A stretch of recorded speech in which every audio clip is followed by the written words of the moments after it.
From Colorado is recognized for 3 minutes. Mr. Speaker, I rise today in support of the rule and the bill. I would like to thank Chairwoman Slaughter for the time on the rule, as well as the House Armed Services Chairman Skelton and Ranking Member McKeon for their tireless work on this bill.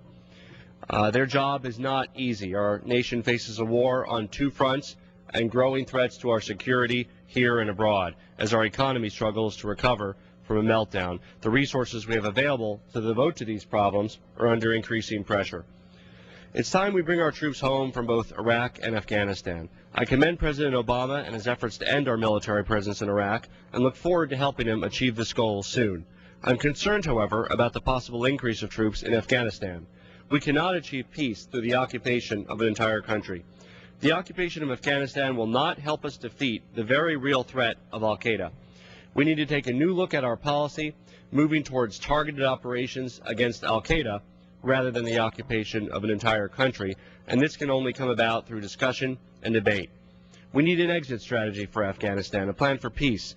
This bill promotes such a plan by requiring an assessment of goals in Afghanistan with timelines and by increasing numbers in the Afghan National Security Forces to prepare for the transition.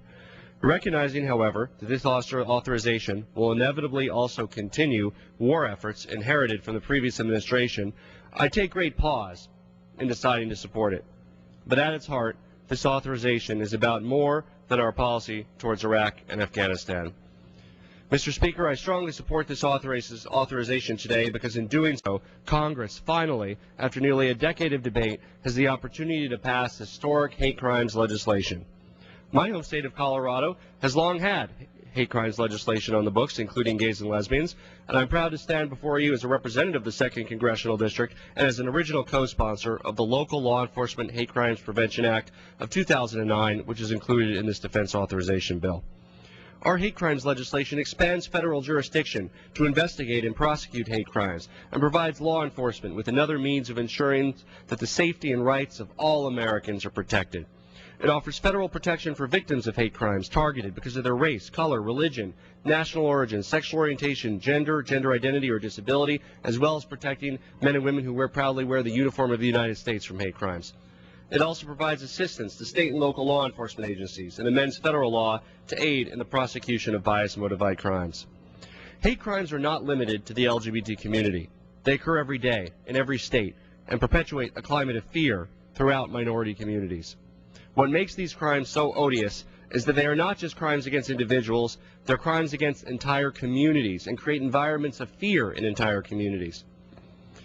There is a difference between burning a cross on the lawn of an African-American family and an act of simple arson. This legislation clarifies that our country has zero tolerance for hate crimes. Thus, despite my deep opposition to the ongoing war in Iraq and my critique of the Madam Chair, I have 20 seconds more, 30 seconds more? I yield the gentleman 20 seconds. Thank you.